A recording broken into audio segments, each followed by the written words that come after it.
Assalamualaikum warahmatullahi wabarakatuh. Salam sejahtera, salam reformasi, salam Ramadan kepada semua teman-teman yang bersama saya di channel YouTube pada hari ini. Dah lama tak ke udara dalam channel YouTube, dan saya mengucapkan terima kasih kepada anda yang terus bersama mengikuti channel YouTube ini. Terima kasih kepada yang telah subscribe, yang like, yang komen, yang share, dan juga bagi anda yang memberikan komen-komen dalam setiap kali kita bersiaran di channel YouTube ini. Banyak komen yang saya baca, semua komen anda sebenarnya saya baca, dan adanya yang sempat saya jawab.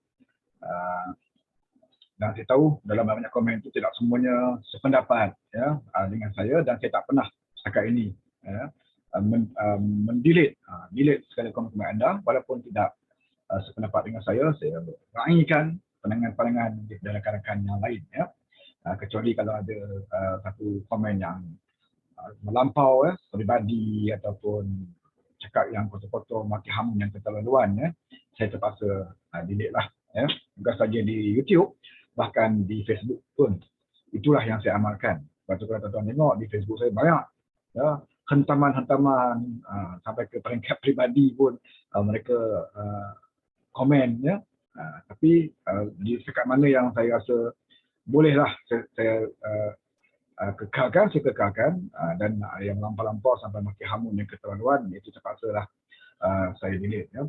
Saya mengaitkan perbezaan pandangan, saya mengaitkan hujah-hujah yang diberikan, dan saya tahu sebagai manusia biasa tidak semuanya pandangan kita betul dan juga tepat. Kadang-kadang banyak pandangan dalam politik ini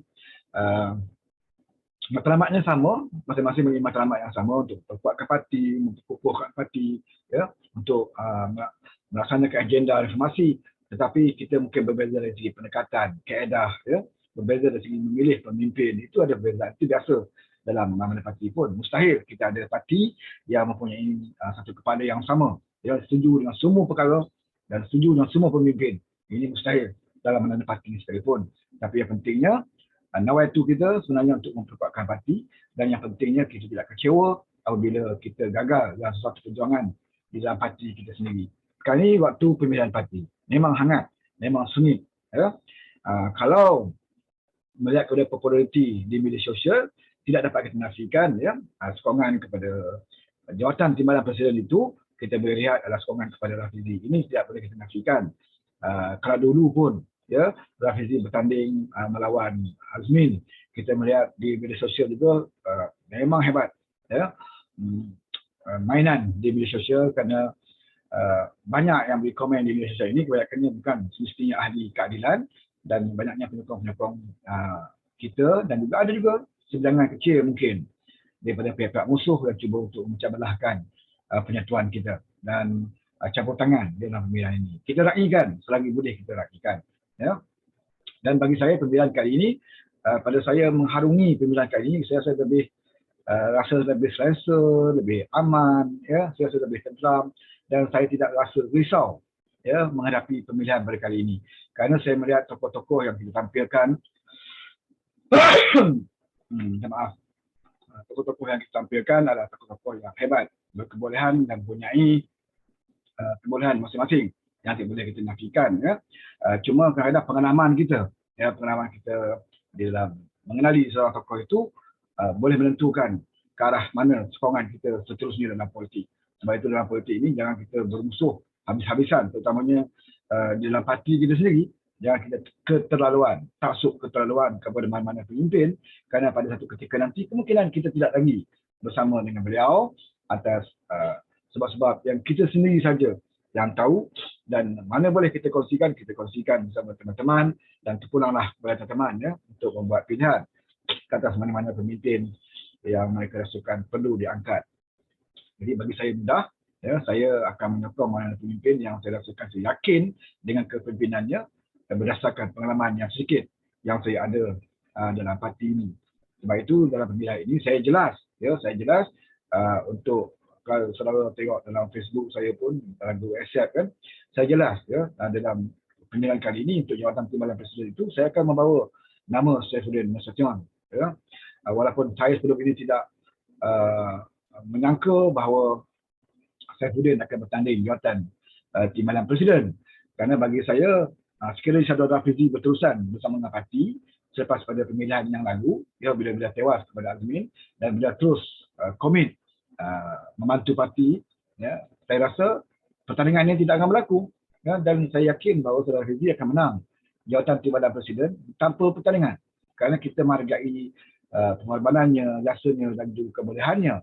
Tetapi oleh kerana selepas pada kekalahan beliau, maka kita lihat beliau sudah kurang memberikan komitmen kepada parti, ya, dia sudah kurang mengambil tahu tentang parti, bukannya sebulan 2 bulan, malahan bertahun, bahkan di cabangnya sendiri, ya, beliau meninggalkan cabang terus dan tidak lagi terlibat di dalam mesyuarat cabang dan juga kongres, ya. Mungkin di situlah penilaian yang dibuat pada beberapa ramai teman-teman yang dahulunya bersama beliau kini beralih sokongan.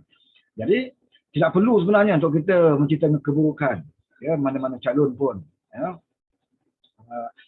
Cuma kalaulah kita tidak lagi tumpu kepada parti, itu bukan satu keburukan, tapi sebagai orang politik kita menilai segala package seseorang calon, ya, package-nya. Pemimpin macam manakah yang kita mahu, ya? Apakah kita tidak boleh terima pemimpin yang bercuti, ya? Ataupun kita tidak boleh terima pemimpin yang berehat, ataupun kita tidak boleh terima pemimpin yang dikatakan konon-kononnya setengah parti tapi tidak boleh buat apa-apa pun untuk parti. Jadi saudara-saudarilah, ahli-ahli sendirilah membuat penilaian manakah pemimpin yang harus kita angkat menjadi orang nombor 2 dalam Parti Keadilan. Bagi saya mudah, saya menilai seorang itu pakej keseluruhannya, ya. Bukan isu cuti, bukan isu berehat, bukan isu merajuk, ya. Bukan isu orang tu pergi waktu reformasi dikatakan lari ke Indonesia, kemudian masuk PAS lah kononnya, ya, lari Kelantan. Itu bukan isu, ya. Isu tu boleh dijawab sebenarnya, ya, dan telah pun dijawab.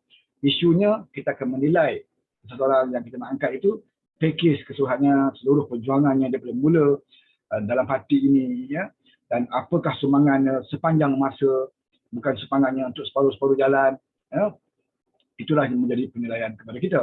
Dan dalam masa yang sama, kita juga tidak menafikan kebolehan dan juga ketokohan pemimpin yang lain. Kalau saya menyokong Saifuddin, bukan bermakna saya tidak menghargai jasa dan juga kebolehan yang ada pada Rafizi. Begitu juga dahulu saya menyokong Rafizi, bukan bermakna saya menafikan terus jasa dan juga kebolehan yang ada pada Azmin. Tetapi ketika itu saya melihat Rafizi adalah lebih baik daripada Azmin, maka saya memberikan sokongan kepada Rafizi.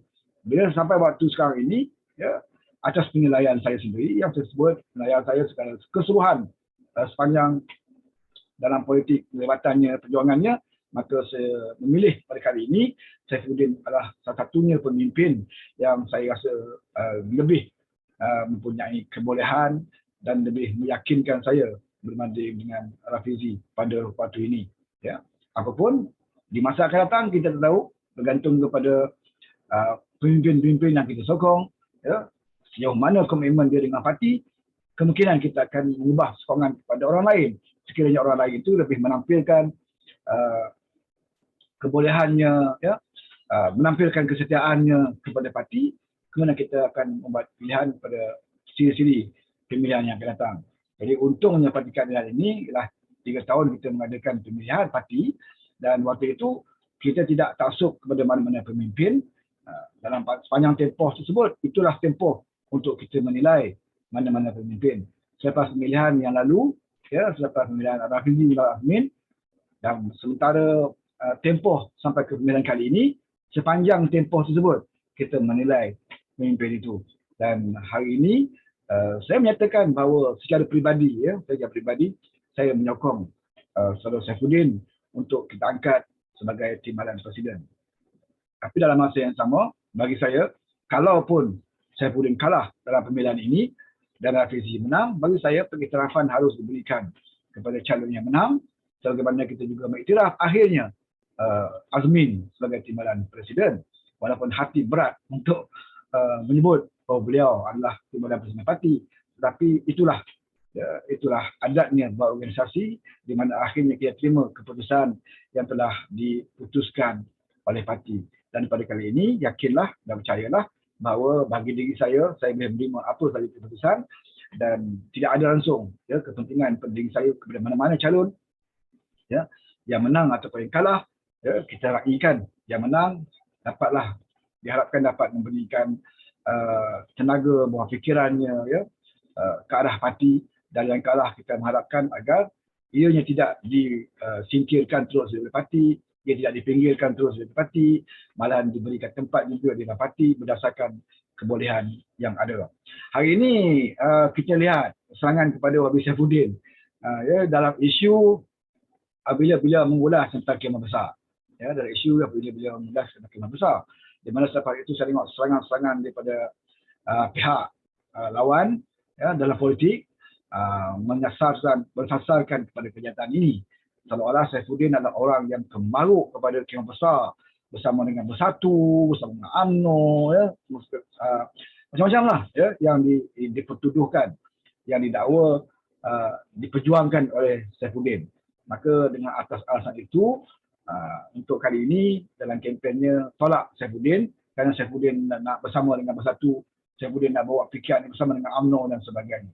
Ya. Tapi bagi mereka yang memahami tentang organisasi parti, harus kita faham ya, Saifuddin apabila mengeluarkan kenyataan tersebut, beliau hanya berpandukan kepada keputusan yang telah dibuat oleh parti, keputusan yang telah dibuat oleh Pakatan Harapan. Jadi sebab itu beliau menyatakan Pakatan Harapan ya, secara jelas. Beliau tidak khusus kepada Parti Keadilan. Beliau menyatakan apa yang telah diputuskan di dalam Pakatan Harapan sehingga hari ini, bahawa kemah besar itu ya masih lagi relevan untuk Pakatan Harapan pertimbangkan. Dan kalau kita lihat keputusan Pakatan Harapan di dalam retreat di Pawdison, ya, retreat di Pawdison juga membuat keputusan bahawa kemah besar itu relevan untuk Pakatan Harapan, tapi dengan syarat-syarat yang tertentu.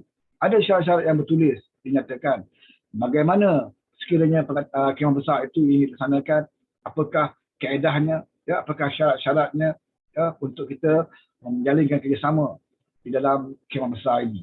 Ini jelas ya. Dan sebagai setiausaha Sekretariat Pakatan Harapan, sudah semestinya Saifuddin akan menyatakan benda yang sama. Benda yang diputuskan oleh Pakatan Harapan dan juga benda yang diputuskan oleh Parti Keadilan itu sendiri. Ya? Kerana Parti Keadilan adalah sebahagian dari Pakatan Harapan. Jadi apa pun yang dibincangkan di dalam Majlis Presiden Pakatan Harapan itu harus juga diakur, diterima juga oleh Parti Keadilan. Walaupun mungkin Parti Keadilan dilihat amat sukar ya, untuk menerima kaedah kemah besar ini. Tetapi apabila diputuskan dalam Majlis Presiden, itulah keputusannya, maka Parti Keadilan juga harus akur. Begitulah disiplin yang ada di dalam Pakatan Harapan. Jadi apabila dakwa mengatakan Saifuddin tidak boleh diberikan sokongan untuk timbalan Presiden kerana dia nak bawa Bersatu, nak bawa UMNO, pada saya satu tuduhan yang melampau ya. Kerana amat tidak adil bagi kita menghukum Saifuddin sedemikian rupa, sedangkan beliau memegang jawatan setiausaha, bukan saja setiausaha parti, tapi setiausaha Sekretariat Pakatan Harapan. Jadi apa pun keputusan, walaupun tidak digemari oleh Saifuddin itu sendiri, ya, beliau tidak boleh menyatakan selain daripada apa yang diputuskan oleh Pakatan Harapan. Ya, kita lihat banyak perkara, bukan isu kemah besar saja, isu pembahagian kursi, isu kata ompat, isu penggunaan logo ya, yang dibincangkan dalam Majlis Presiden. Dan saya percaya banyak keputusan Majlis Presiden itu, Pakatan Harapan itu tidak juga digemari oleh Saifuddin. Tapi akhirnya beliau terpaksa juga menyatakan keputusan tersebut walaupun dengan hati yang agak berat. Kerana inilah tanggungjawab beliau sebagai Setiausaha Agung Parti Keadilan dan juga Setiausaha Pakatan Harapan. Beliau harus menyatakan keputusan-keputusan yang telah diambil. Jadi isu kemah besar ini sebenarnya bukan melibatkan Bersatu. Ini pun dijelaskan oleh Saifuddin. Ya. Bukannya beliau merujuk kepada Parti Bersatu semata-mata. Ya. Kerana seperti mana juga yang Anwar sebut, bahawa kemah besar itu adalah bentuk bersama dengan parti-parti pembangkang. Ya, parti-parti pembangkang yang lain. Dan Bersatu sudah semestinya tidak berada di dalam kemah besar ini. Kerana Bersatu bukannya pembangkang. Ya. Bersatu berada sebahagian di dalam kerajaan. Maka tidak relevan untuk kita kaitkan kemah besar itu dengan Parti Bersatu. Ya. Kita tak mungkin mengadakan kemah besar dengan parti yang sedang memerintah waktu ini. Tetapi apa yang dimaksudkan itu adalah Kemah Besar bersama dengan parti-parti yang bukan Pakatan Harapan, ya, terutamanya Pembangkang. Dan di dalam Pembangkang itu sendiri pun kita boleh pertikaikan, contohnya parti Pejuang dan juga Warisan, ya, di mana di Kerajaan Negeri Johor secara jelas mereka juga bertanding melawan kita di kursi-kursi yang tertentu. Di Johor, Warisan bertanding menentang PH, ya, Pejuang juga meletakkan calon di tempat PH. Jadi ini juga harus kita pertimbangkan, ya, apakah Kemah Besar itu bermakna kita akan tarik Pejuang ataupun kita akan tarik Warisan untuk bersama. Saya rasa tidak sedemikian, ya. Ianya lebih luas lagi dalam konteks Kemah Besar ini, iaitu kita meletakkan prinsipnya bahawa Pakatan Harapan bukan sebuah parti yang orang kata seperti kena sumbang, ya, tidak mahu langsung menjalinkan kerjasama, ya, dari segi taktikal dan sebagainya, strategi dan sebagainya untuk menghadapi pilihan raya. Ya, itu yang dimaksudkan dalam Pakatan Harapan. Tapi dalam masa yang sama juga kita harus ingat bahawa kita juga ada prinsip apabila kita nak mengadakan Kemah Besar ini, sudah tentulah ada syarat-syaratnya, sudah tentunya ada prinsip asasnya yang perlu dipatuhi. Ya. Dan kita kena akur bahawa kalau Pakatan Harapan saja tidak mahu langsung bekerjasama dengan orang lain, tidak mahu langsung berbincang dengan orang lain, saya rasa Pakatan Harapan tidak akan dapat sokongan yang baik bagi menghadapi PRU yang ke-15 akan datang. Jadi janganlah kita terlalu jumut dengan kenyataan yang dibuat oleh Saifuddin. Ya. Beliau jelas menyatakan apa yang telah pun diputuskan oleh Majlis Presiden Pakatan Harapan, bukannya kenyataan beliau secara peribadi. Ya. Dia memegang jawatan sebagai Setiausaha Pakatan Harapan. Jadi sudah semestinya tanggungjawab beliau untuk menyatakan apakah pendirian atau ketetapan Pakatan Harapan pada waktu ini. Dan kemungkinan selepas ini belajar daripada apa yang berlaku di Johor, perayaan Julin Melaka, di Johor terutamanya, ya, yang baru lagi kita lalui, sudah pastinya akan memberikan satu gambaran yang berbeza ialah kita menilai kerjasama kita dengan rakan-rakan kita yang lain. Ya. Dan kita akan menanti apakah Pakatan Harapan ada pendirian yang lain, pendirian yang berbeza daripada pendirian yang ditetapkan di dalam retreat di Port Dickson. Ya. Kalau ada pendirian yang berbeza, sudah pastinya Saifuddin juga akan bawa pendirian ini, pendirian yang terbaru ini. Sudah pasti menjadi tugas beliau untuk menyatakan sedemikian rupa. Sudah pastinya beliau tidak akan menyatakan sesuatu yang berbeza daripada apa yang diputuskan oleh Pakatan Harapan ataupun apa yang diputuskan oleh Parti Keadilan itu sendiri. Jadi saya rasa tidak adil untuk kita menyatakan Saudara Saifuddin tidak layak untuk disokong sebagai timbalan Presiden hanya kerana dia mengeluarkan kenyataan di mana kenyataan itu adalah sejajar dengan kenyataan Pakatan Harapan dan juga sejajar dengan keputusan Parti Keadilan itu sendiri. Ya.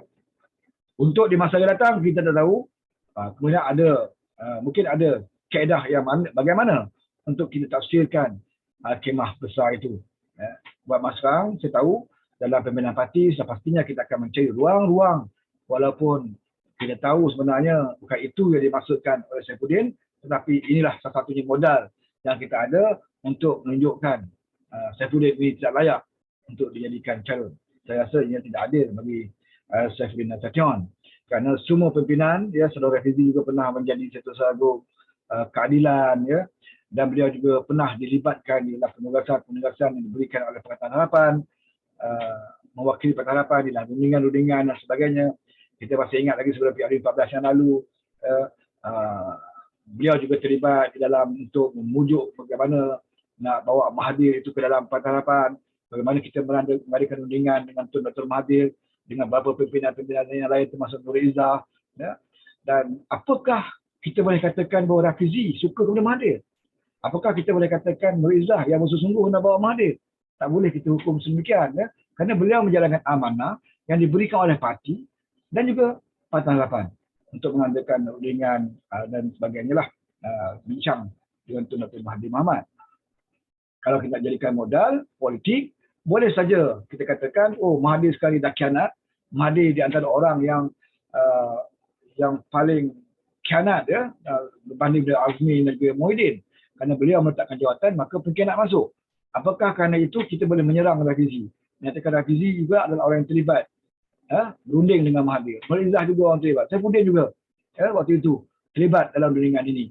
Tidak adil untuk kita kata demikian. Kerana kita faham mereka ketika itu adalah di bawah arahan parti dan juga arahan Pakatan Harapan.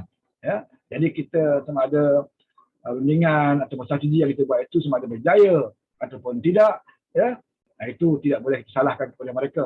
Mereka hanya menjalankan amanah dan tanggungjawab yang diberikan oleh parti keadilan itu sendiri dan juga Pakatan Harapan. Banyak contoh boleh kita tunjukkan bagaimana strategi kita, pendekatan kita, kadang-kadang ada yang berjaya dan juga ada yang gagal.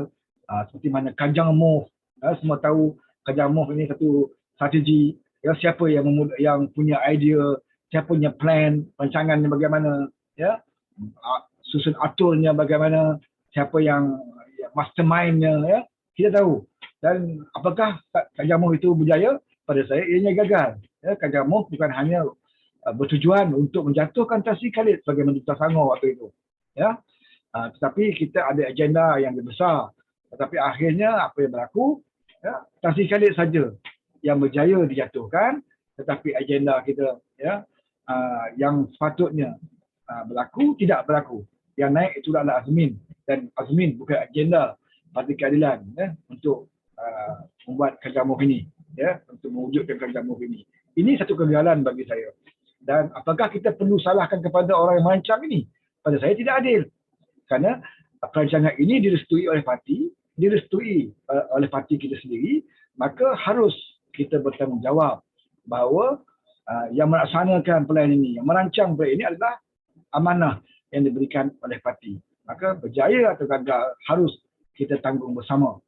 Tapi bila Saifuddin buat perkara yang sama, iaitu melaksanakan apa yang diputus oleh parti, Saifuddin yang diserang habis-habisan. Jadi bagi saya tidak adil. Kerana Rafizi juga pernah diamanahkan oleh parti dan banyak tugas-tugas beliau, banyak diberikan peluang untuk beliau merangka strategi dan sebagainya. Apakah semua strateginya berjaya? Tidak, ada juga yang gagal. Dan kita nak salahkan kepada dia, tidak boleh. Sebab ini adalah amanah diberikan oleh parti, dan jika berjaya atau gagal, parti juga harus bertanggungjawab. Jadi pada saya, apa yang berlaku tuduhan kepada Saifuddin, bagi mereka yang memahami kaedah juga organisasi, tidak seharusnya menyatakan bahawa kalau pilih Saifuddin, maka kita akan bersama dengan UMNO atau bersama dengan Bersatu dan sebagainya. Sedangkan keputusan sama ada kita nak berkawan, mengadakan rundingan, mengadakan kerjasama sebagainya, bukan terletak di tangan Timbalan Presiden. Ia terletak kepada parti itu sendiri, kemungkinan Majlis Pimpinan Pusat, MPP yang ramai ahli-ahli, mungkin juga dalam biro politik. Inilah keputusan yang dibuat untuk parti, bukan terletak di tangan Setiausaha Agong ataupun di tangan Timbalan Presiden. Jadi tidak relevan lah sama sekali sekiranya kita mengatakan bahawa kalau pilih Saifuddin, maka sepastinya PKR akan bergabung dengan UMNO, bergabung dengan PAS, bergabung dengan Bersatu, bergabung dengan Pejuang dan sebagainya. Kerana itu bukan kuasa Timbalan Presiden, itulah keputusan parti yang akan menentukan hala tuju parti itu sendiri. Jadi bagi saya, kempen yang digunakan seperti ini bagi saya tidak adil. Satu fitnah yang jelas terhadap Saifuddin Nasution. Dan kita tahu tugas dan tanggungjawabnya amat besar untuk melaksanakan agenda parti. Dan saya amat tabik dan hormat sepanjang beberapa tahun selama ini kita tidak ada Timbalan Presiden. Bila Azmin mengkhianati kita dan kita tidak ada Timbalan Presiden. Dan banyak tugas-tugas Timbalan Presiden itu diberikan oleh Presiden kepada Setiausaha Agong, iaitu Saifuddin Nasution, untuk melaksanakan tugas sebagai Timbalan Presiden. Bukan memangku jawatan, tapi membuat tugas-tugas yang biasanya dilakukan oleh Timbalan Presiden, dan beliau berjaya melaksanakan segala penugasan yang diberi, dan sekiranya jawatan itu mahu diisi dan mahu dibuka kepada pencalonan, adalah amat wajar sekali untuk Saifuddin menawarkan diri kerana beliau telah pun melaksanakan tugas-tugas tersebut selama ini. Dan sekiranya Rafizi merasakan dia nak pergi tempat itu, kita raikan demokrasi supaya ia dapat memberikan pilihan kepada ahli parti kepada manakah calon manakah yang pada fikiran mereka benar-benar istiqamah di dalam parti keadilan ini. Jadi pada saya itulah saja untuk saya mengulas isu tentang Saifuddin yang akan amat viral di media sosial, menghentam beliau, ya, dan bagi saya tidak adil untuk kita menghentam. Kalau kita nak hentam dari segi apa yang disebut Saifuddin, kita boleh hentam juga banyak pimpinan lain, ya, bahkan kita boleh juga menyalahkan banyak perkara yang dilakukan oleh Rafizi yang bukan semua perancangannya berjaya, ada juga yang gagal dan sebagainya. Tapi kita haruslah memikirkan bahawa mereka melaksanakan tugas itu atas kehendak dan juga arahan parti. Jadi kalau gagal, janganlah kita persalahkan mereka, ya, tidak adil untuk disalahkan mereka, dan kita harus bertanggungjawab secara kolektif lah, ya, bersama-sama untuk kita bertanggungjawab. Okey, saya rasa cukup sampai di sini untuk pada hari ini, dan insyaAllah kita akan terus bincang atas apa isu yang dibangkitkan, ya, di media sosial yang boleh kita kongsikan bersama dengan anda semua. Terima kasih kepada anda yang terus bersama dengan saya di channel ini, dan sekali lagi bagi anda yang masih belum subscribe, ya, saya seru untuk subscribe channel saya, share, komen dan sebagainya lah, ya. InsyaAllah kita akan jumpa lagi di lain masa. Assalamualaikum warahmatullahi wabarakatuh.